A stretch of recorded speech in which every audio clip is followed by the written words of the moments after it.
In last class, I was discussing about metal transfer, and I have already completed in details about metal transfer.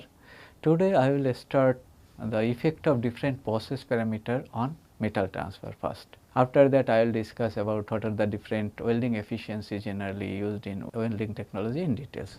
So, first of all, today I will discuss, before going to discuss about the effect of different process parameter on metal transfer, first of all we should know what is melting rate, how it's occur actually. So, this is the today's topics content, that is, first I will discuss about melting rates. Why melting rate is required? Because melting rate means how much volume or how much mass of metal is transferred per unit time from electrode to workpiece actually. That melting rate also we should know in details. Then we will discuss about effect of different process parameter, actually different parameters, or we can say process parameters, or we can say operating parameters on metal transfer. Then we will discuss efficiency of welding, different types of efficiency of welding. So, first of all we will discuss about melting rate. Generally melting rate, that what I have already told you, that means melting rate means how much mass of metal transfer per unit time from electrode to workpiece. Generally electrical resistance heating of the electrode by welding current affect this electrode melting rate L1. So, here one thing you keep it in mind, that electrode melting rate is highly depends on, mainly depends on, or we can say mainly depends on welding current. Apart from this thing, it is also depend on length of stick out and other parameter, but that their effect is marginal, that or means comparatively very less than welding current. That is why here I am discussing that means how the melting rate dependent on welding current. Here melting rate can be represented which is like, that is melting rate means m dot r, that means m stand for melting, r stand for rate. So, melting rate is equal to A into I and B L into I square. That means it depends on, highly depends. That means from here itself you can say it is a function of current, and it is a function of currents itself. From here itself you can say, that means A into I means I stand for current, and A is generally anode or cathode constant of proportionality for heating. This A constant, generally this A constant depends on electrode material type, its type of polarity. Then it also depends on generally emissivity of the electrode, that means how much emissivity of the electrode are there. So, this A is generally is a proportionality constant. Similarly, this B is also a proportionality constant, but this proportionality constant for electrical resistance heating, and it also include the electrode resistivity. That means this proportionally constant B generally for electrical resistance heating, and it include the electrode resistivity also. Where L is called, this L, this melting rate is another parameter dependent, that is called length of stick out. This is L is called length of stick out. Here you should know what is length of stick out. Length of stick out means, in case of MIG welding, or we can say in case of MIG welding,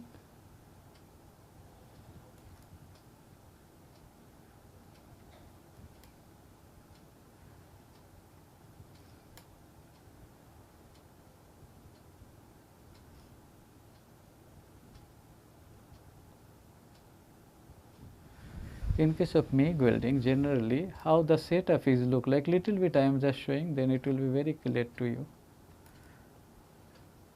Because here generally we are discussing about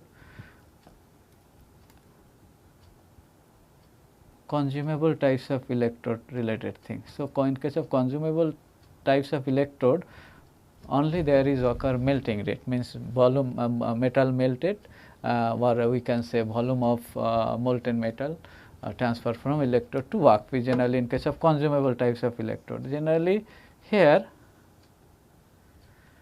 length of stick out means, generally this is called contact tube,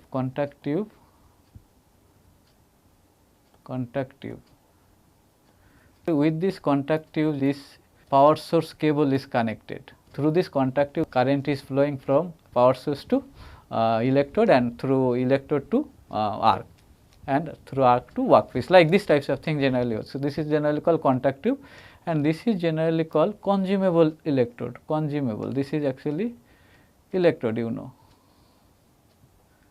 electrode. So, what is generally called length of stick out? Length of stick out means from the tip of this conductive how much electrode is extended out from this tip of the conductive.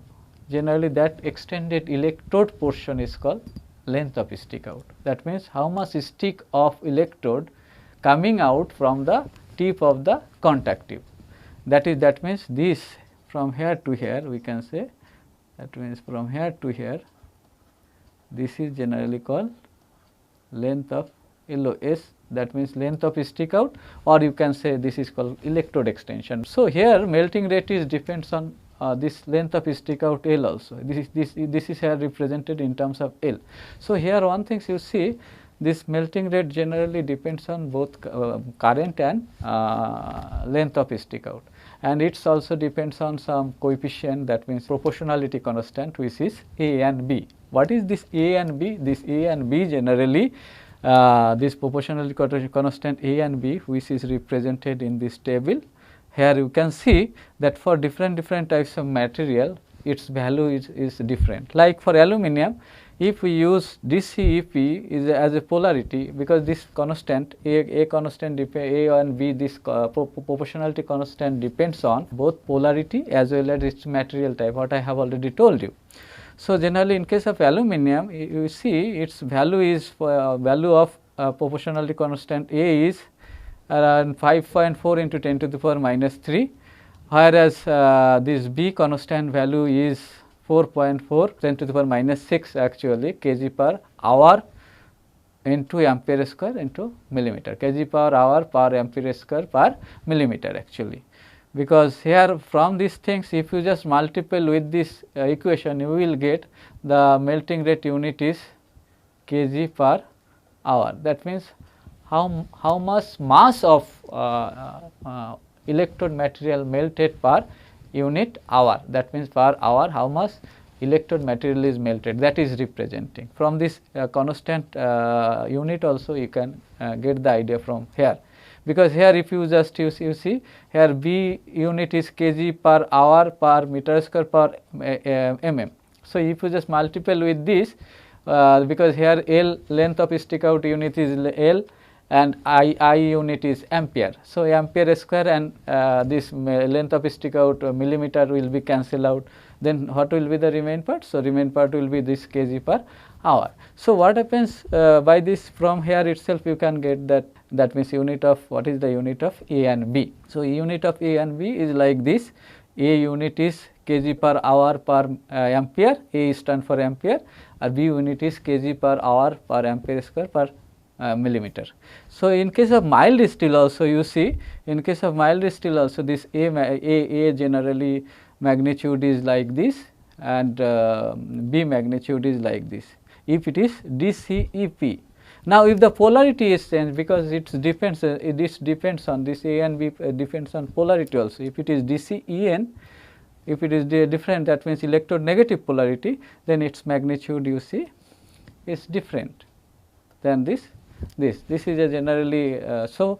Once we know this A constant and B constant value, and so we know the length of stick out and current, then we can easily be able to find out how much mass of means electrode material melted per unit time or unit hour. From this equation itself you can get the idea about melting rate. Now, we will go what is the different parameter generally effect on metal transfer. So, we got the idea about melting rate, that means how the melting rate dependent.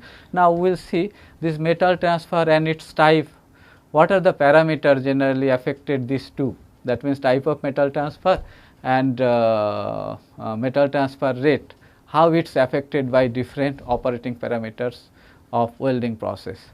Generally, this drop transfer depends on different operating parameters. Here, like it depends on arc current, it depends on arc length, it depends on type of polarity, it depends on electrode material type, it depends on electrode extension, and it depends on shielding gas also. So, one by one I will discuss in detail what is the effect of this different operating parameter or welding parameter. One, metal transfer rate, that I will discuss.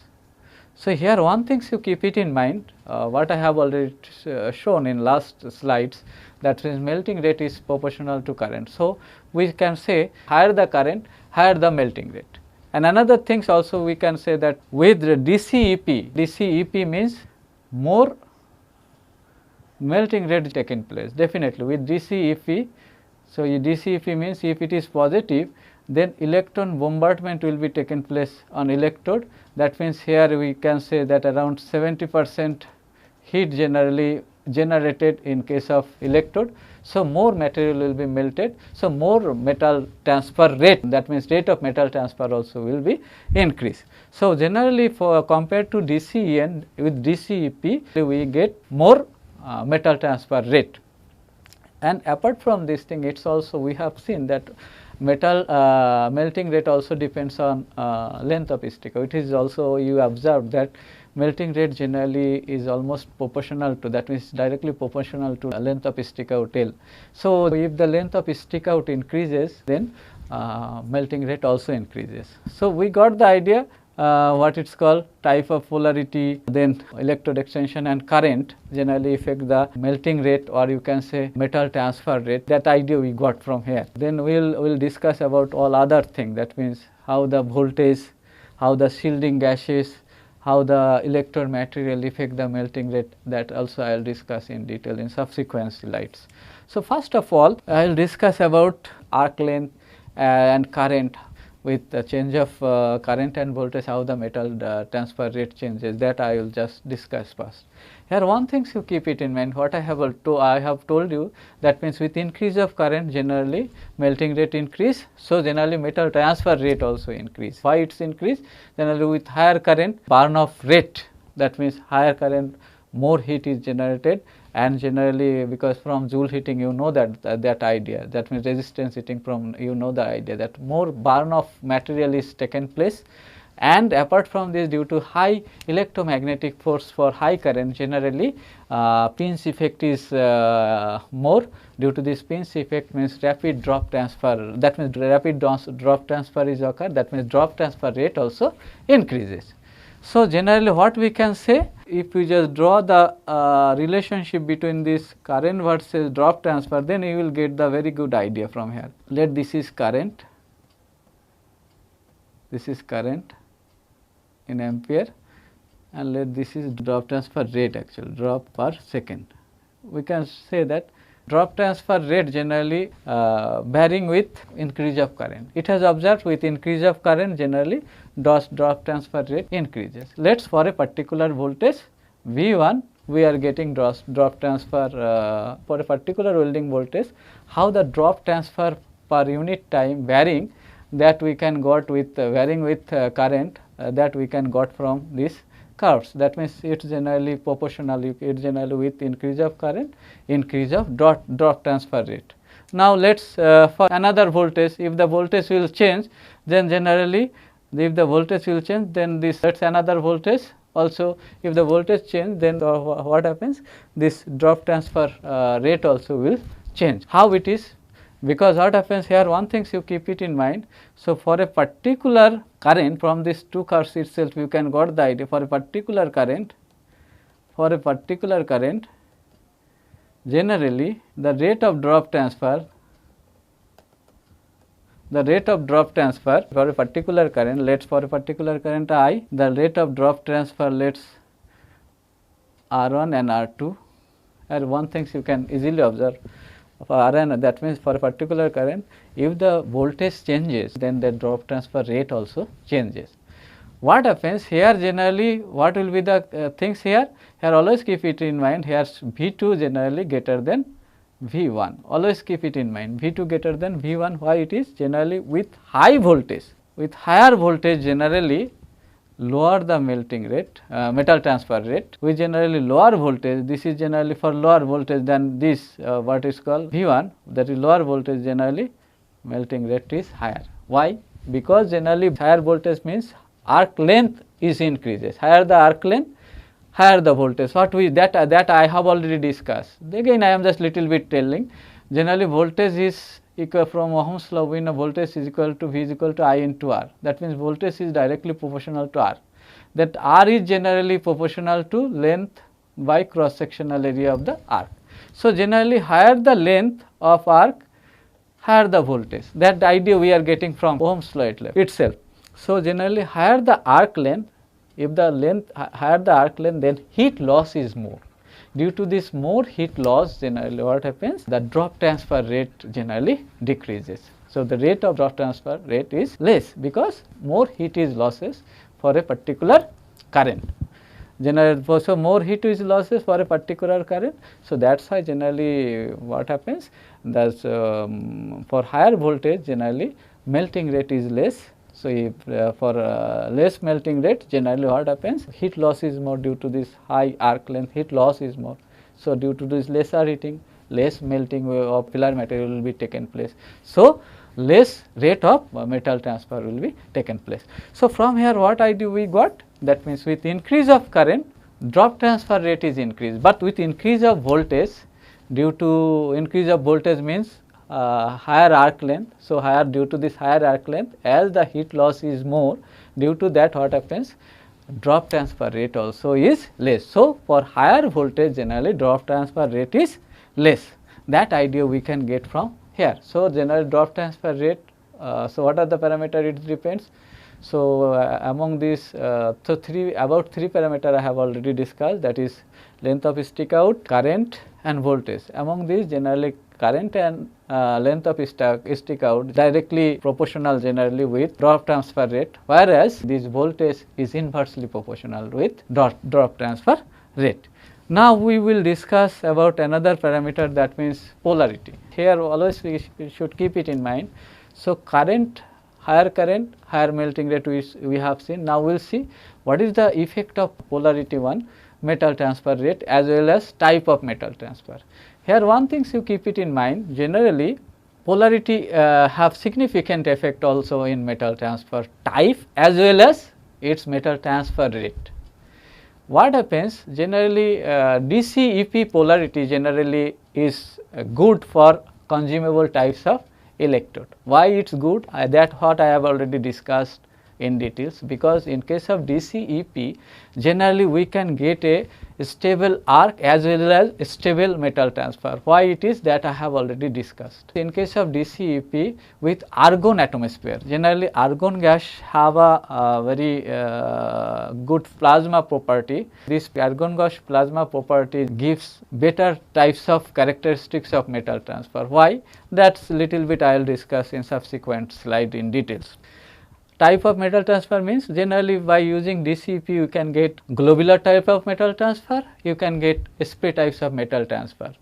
How? Because generally for lower current range, if you use DC EP, here generally you can create what it's called globular types of metal transfer. If you just increase the current above the transition current, what I have already discussed, so above the transition current, that means with increase of current above the transition current, here you can get a spray types of metal transfer. So this DC EP generally with argon atmosphere generally give stable arc and different types of mode of metal transfer as well as metal transfer rate, different types of rate of metal transfer also by using DC EP. So DC EP is preferable for consumable types of electrode material metal transfer. Now we will see what is the effect of DCEN. So always keep it in mind, in case of consumable types of electrode material like GMAW, that is called MIG welding process. Generally GMAW are becomes unstable and spattery generally if electrode negative polarity is used. Why? Because what happens due to this electrode negative polarity, here arc is what I have already discussed about these things. In case of consumable electrode, generally if we use DCEN, that means electrode negative, generally then bombardment of the electron taken place to the workpiece, whereas bombardment of ion taken place on electrode. Due to that, generally ion have higher mass, so generally less impact energy than electron. That's due to this less impact energy, less heat is generated in what it's called electrode if it is DCEN. So what happens in this case, generally 30% and 70% heat is generated generally in case of electrode, and 70% heat is generally generated in workpiece if it is electrode negative. And due to that reason, and due to this flow of electron and ion, generally what happens here in case of electrode negative case, here generally what it's called, this arc become unstable and spattery in nature. Generally if you use DCEN as a electrode negative polarity.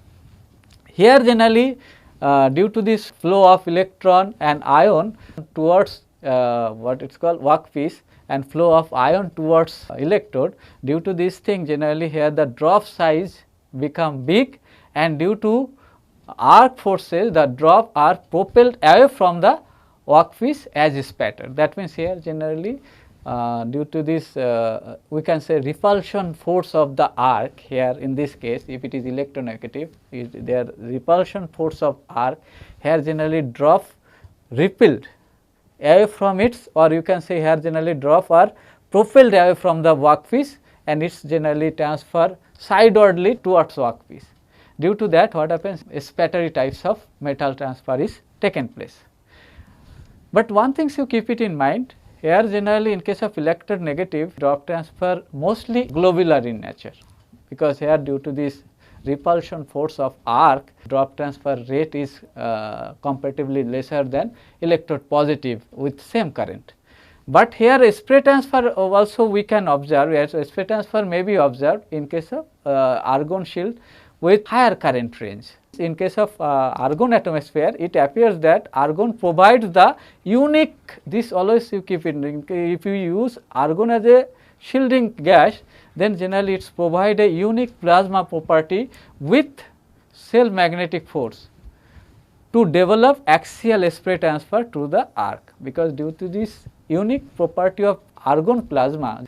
So generally argon provide the unique plasma property with the self magnetic force, which generally can develop axial types of metal transfer, but this generally little bit higher types of current range. These types of spray transfer we can get with argon atmosphere. In this case, compared to electropositive polarity, here metal transfer is spattery and more globular is nature than electrode positive type.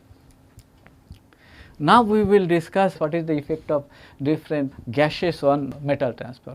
Here one thing you keep it in mind, generally what we observe that in case of steel types of metal transfer, argon is very much preferable, because what happens, argon gives some unique plasma property by which we can get generally stable types of arc and stable types of metal transfer. But here one thing you keep it in mind, helium gas also generally sometimes, helium also a inert gas which is like argon gas, helium also sometimes use as a inert gas for some cases.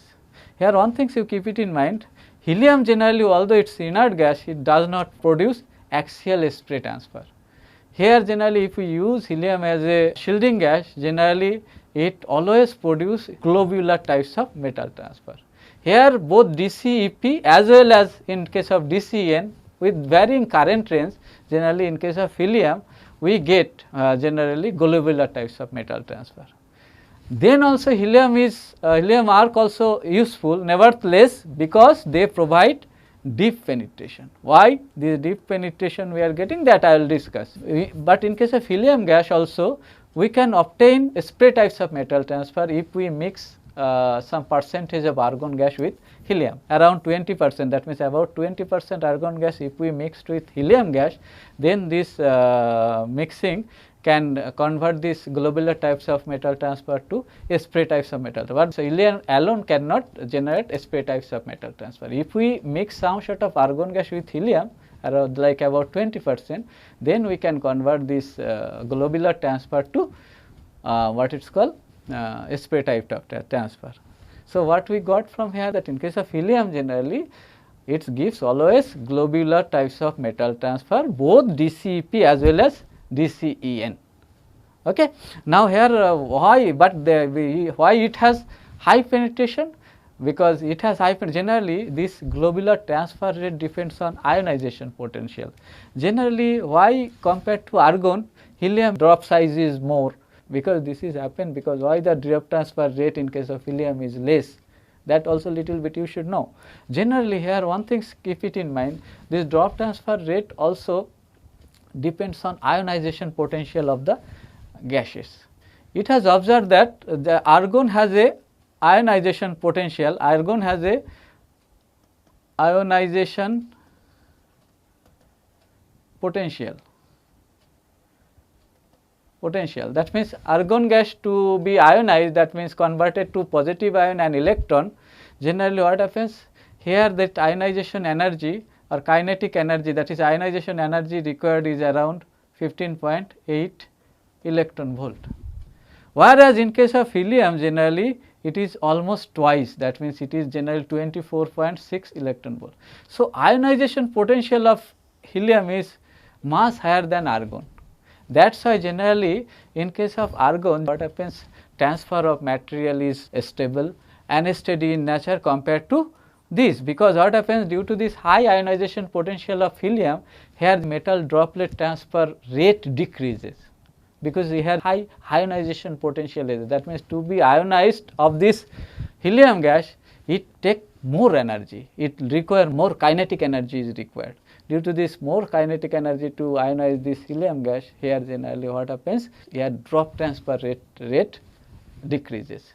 So drop transfer rate in case of helium, that's why drop transfer rate decreases, means here size of the drop also increases. Due to this high size of the drop, here generally drop transfer type is globular in nature. Then case of helium gas. But what happens, what I have told you, due to this high ionization potential of helium gas, generally it has a property that is called generally high penetration property, because it generally can provide deep penetration to the workpiece. That is why helium arc also sometimes is useful, due to its high penetration capability. So we got the idea, due to this different ionization potential, generally in case of helium gas, as its ionization potential is higher, so due to this high ionization potential, generally high energy is required to ionize the helium gas.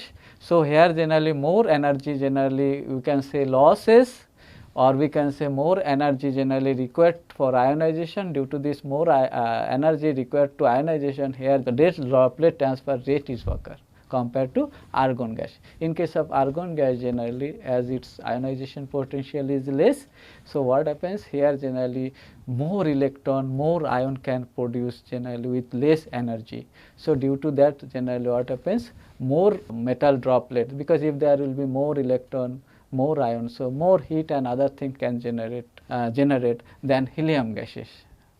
Okay. Due to that, in case of argon gas, generally we can get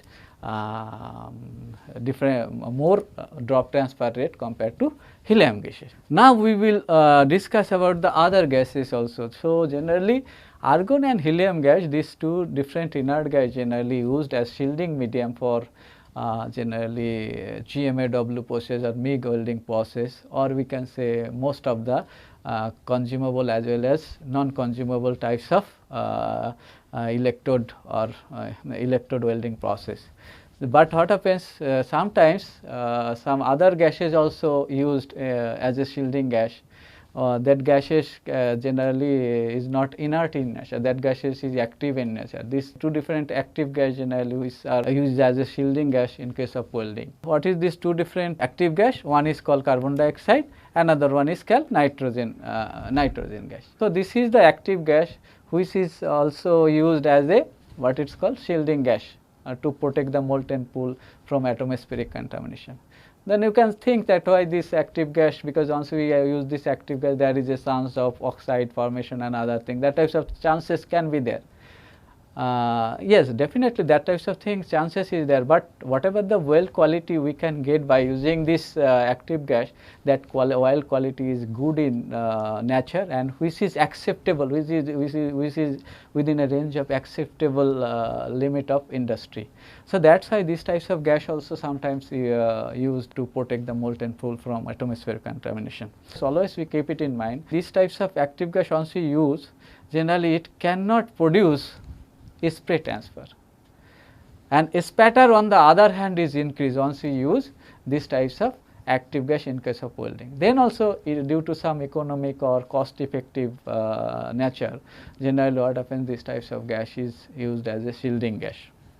Generally the amount of spatter and massiveness of the drop and instability of the transfer generally are greater once we use this spattery nature, size of the molten droplet bigger size if we use generally DCEN, that means if we use electrode negative polarity, that means direct current if we use electrode negative as a polarity.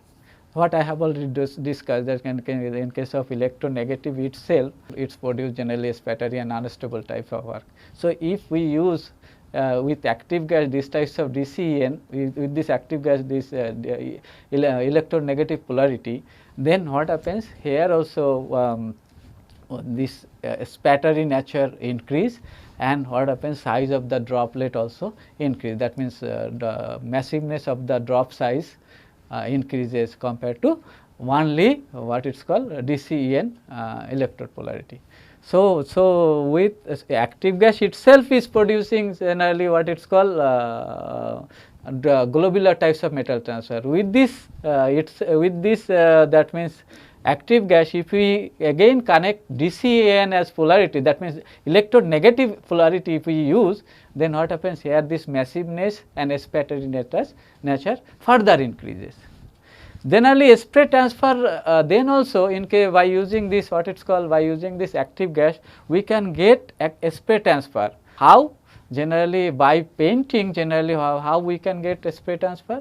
Generally if we paint by using some material, that is generally that two material, that painting material is, one is called cesium and sodium on steel wire surface, that means in case of steel welding on steel wire surface, if we use this cesium and sodium metals, then what happens, with carbon dioxide shielding gas, generally this with DCEN also we can get spray types of metal. What does it means? It means that spray transfer also we can achieve by using this active gas as a shielding medium and with electronegative polarity. How? If we paint the electrode surface by using some material, that material is called cesium and sodium material. But that means by using cesium and sodium material over the surface of this consumable electrode, we can get a spray transfer in case of active gas shielding medium also. Now what is the application? Generally this active gas with some proper precautions we can use in the following welding operation. Like this active gas we can use in case of mild steel, this carbon dioxide gas used as a shielding medium with some extra precaution actually. If we use this active gas, then whatever the weld quality we can get, that weld quality is good enough and which is acceptable range. Like nitrogen gas also used as a active gas mixed with argon gas in case of aluminum alloy welding operation. Nitrogen also widely used as a shielding medium in case of copper. So you see this carbon dioxide and nitrogen gas also have application as a shielding medium, but what happens, these gases generally produce what it's called globular types of metal transfer, and which is generally more spattery in nature. Then also it is applied as a shielding medium, but by these gases itself we can get spray types of material by using some extra metal painting over the electrode surface, that material is called generally cesium and sodium types of material. If we paint over the surface, then we can get spray types of metal transfer. Now we will go to efficiency of welding. Why this efficiency of welding is required, that we should know. So, before efficiency of welding, we should know some other term which is very frequently used in welding industry, that is called welding energy input. Energy input per unit length have a wide application. This term generally very widely used in case of welding industry. What is energy input per unit length? Or you can say that heat input per unit length. What does it mean? Generally heat input per unit length, or this is sometimes called as rate of heat input per unit length. So, here generally the energy input per unit length is represented by generally H, which is generally represented by H, which is generally power by welding speed.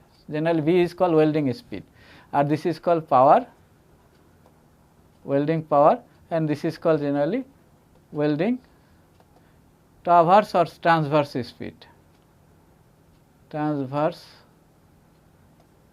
speed, welding transverse speed. How it's look like? This power generally we know voltage into current, and welding, that means voltage into current divided by welding speed. From here how the things you are getting, generally voltage into current we know, that is unit is generally watt, watt, and this unit let's meter per second. So, what happens, this from here generally watt means joule per second, and this speed means meter per second. So, from here what we are getting, this second will be cancelled out, joule per meter, or we can say joule per millimeter, whatever it is. So, this heat input, that means once we divide this power with welding speed, then we get generally joule per millimeter, that means heat input rate per unit length of weld, that means how much heat is putting with unit length of weld. From here we get. Generally why this is very important, because what happens, it's account both voltage, current and welding speed. These three welding parameter generally is the main parameter we can say in case of welding operation. Generally what happens, so it's generally account all these three, and from here itself we got the idea, higher the speed, lower the heat input per length, if lower the speed, higher the heat input per length, that means welding speed. And from here also we got the idea, that means what is the voltage and current, this V E is equal voltage and I is generally current. What is the effect of voltage? That means higher the voltage, higher the current, generally higher the power will be. This is called heat input per unit length. Preciously speaking, here we have not considered efficiency as a term. In case of welding also there is different losses taken place. From heat source to weld metal zone, there is different types of what is called losses is taken place. So, to account these losses, generally what happens, this heat input per unit length, generally there is coming a term efficiency, which is generally represented in terms of eta. Net input, heat input required to do the welding, generally you can represent it as H net is equal to eta into this EI by velocity. This eta is called generally efficiency. This eta is which efficiency? This eta is called heat transfer efficiency. So, in case of welding, generally there is two different types of efficiency we use. One is called heat source efficiency, another one is called heat transfer efficiency. To know, that means to know heat transfer efficiency, first of all we should know heat source efficiency. So, heat transfer efficiency and heat source efficiency is two different efficiency. So, to know heat transfer efficiency, generally we know first heat source efficiency.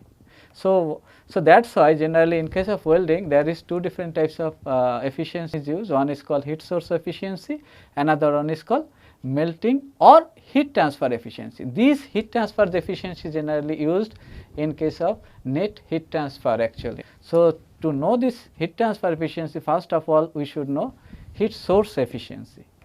What is heat source efficiency? Heat source efficiency generally can be represented like this. What is this? That we should know. Generally for a particular voltage and particular current, we can say heat source efficiency. This I am representing by it Hs actually, eta Hs, heat source efficiency. It is generally equal to, we can write as heat transfer from heat source to workpiece and divided by nominal heat transfer or you can say nominal heat transfer or heat supply, nominal heat transfer or heat supply from the power source, from the power source.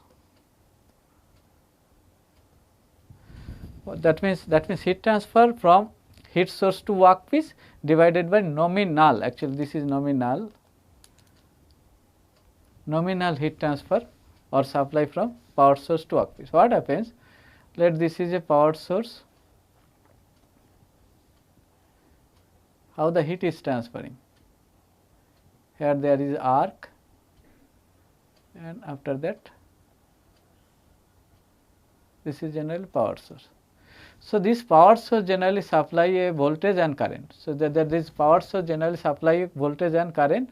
So, from here generally current it's go. So, what happens? We get some welding voltage and welding current on the electrode. So, from this power source whatever the welding voltage and welding current we are getting, due to this we get some power, or we get some heat. Let's we get some heat here, that heat does not deposited to the workpiece. Here generally some sort of heat loss is taken place. To account this heat losses, that means whatever the heat supply from the heat source to workpiece, in between generally there is occur some heat losses. How this heat losses is occur? This heat losses is occur due to conduction, due to this resistance of the wire, due to this arc gap, there can be conduction, convection, radiation. Due to these different types of phenomena there is occur some heat losses. So, due to that what happens? All the heat is not transferred from arc to workpiece. So, some heat is losing in arc itself, and rest of the heat generally supplied to the workpiece. So, that's why here this is given how much it is depositing in workpiece divided by how much it is supplying by the what it's called power source. This ratio is called heat source efficiency.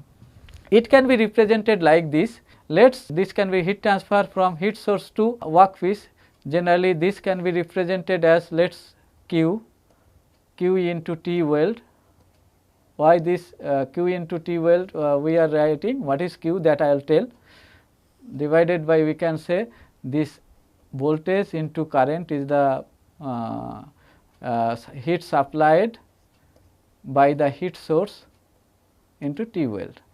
That means that for a particular welding time, heat is supplying from heat source to workpiece. That is why this T weld I put.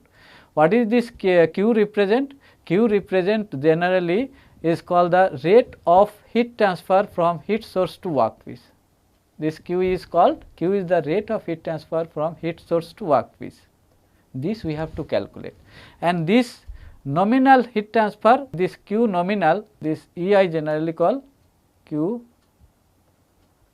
nominal.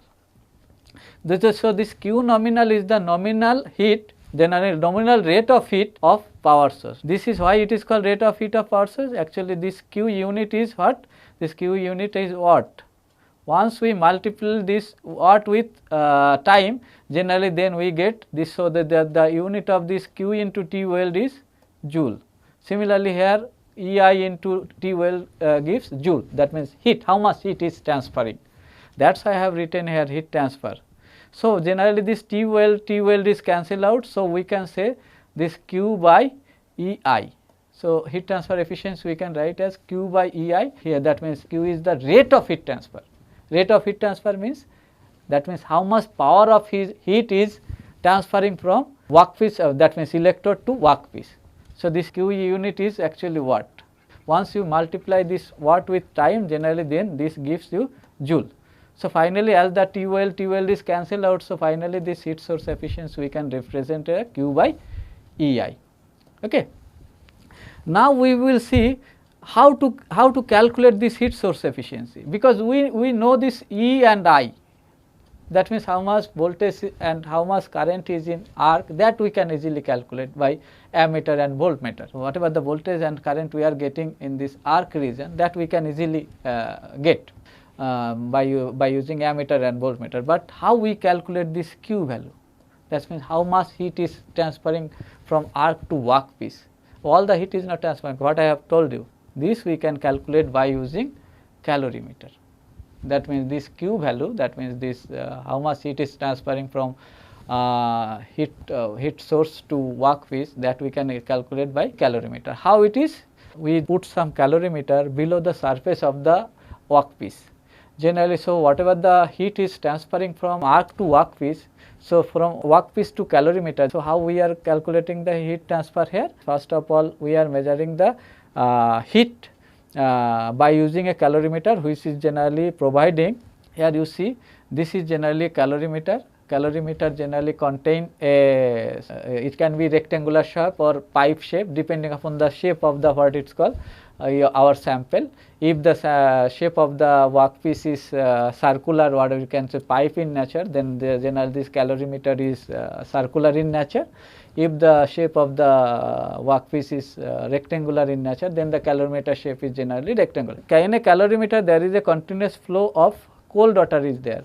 That means, so what happens, this cold water or this calorimeter generally provided below the surface of the workpiece. So whatever the heat is coming from electrode to workpiece, then that we can easily measure by using this flow of water through the calorimeter. This flow of water through the calorimeter, once is passing through the generally this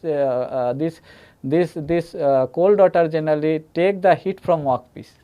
So what happens? So due to this taken heat from workpiece, this cold water temperature increases. So how much temperature is increasing? That means so rise of temperature. By this rise of temperature, generally we can get the how much heat is transferring from electric arc to workpiece. That we can easily calculate. For calculating this thing, generally this is generally calorimeter. We can say here this calorimeter generally through this. Generally what it is called, water is flowing, this water, cold water is flowing. So this cold water have a inlet and there is a outlet. So in an inlet and outlet, there is used generally two thermocouples. This is one thermocouple, you see, this is one thermocouple and this is another thermocouple. So by using this thermocouple, generally we can get the what is the inlet temperature. By using this water in, here we can get by this thermocouple we can get T inlet temperature, and due to this flow of water through this what it's called pipe or through the rectangular shape, due to this arc temperature to workpiece, it rise the temperature of this water. Then what happens, due to this rise of temperature, once it's coming out, it has some outlet temperature. So by this generally what we can get what is the rise of temperature occur. So if we carry this operation for a particular time, so then what happens, we can say over a time how the total rise of temperature is occur, that we can calculate.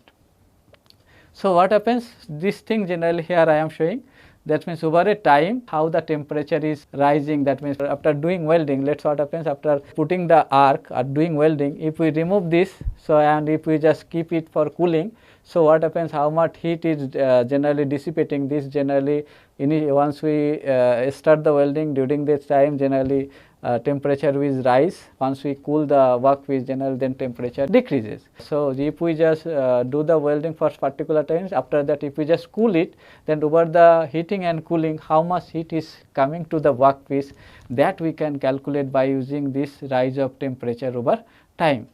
This generally you can get by using this formula, generally Q into T weld, that means total heat input, Q into T weld. What is the unit of this thing, that for the T weld, this actually Q into T weld unit of this thing is joule, because Q unit is watt.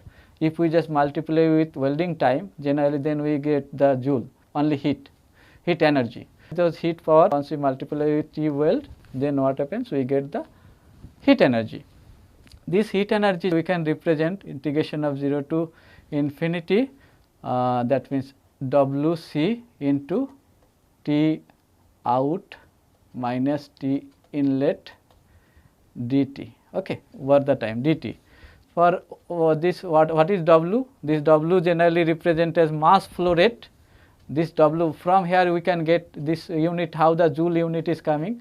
W unit generally is mass flow rate, that means kg per, this is the W means kg per let's second, and C is the specific unit we know, joule per kg Kelvin. And so if we just multiply with this thing, what we get? So here generally kg per second into joule per kg Kelvin into, let's what happens, this T well, T out and T inlet is generally what is the unit of this thing? This unit generally Kelvin, and dt is also there. This dt actually multiplication of dt is there, into dt is there. So into T means second is there. So what is the unit of these things you are getting from itself? Kelvin cancel out, second cancel out, kg cancel out. So this unit also you will get as joule. From this right side also you can get joule.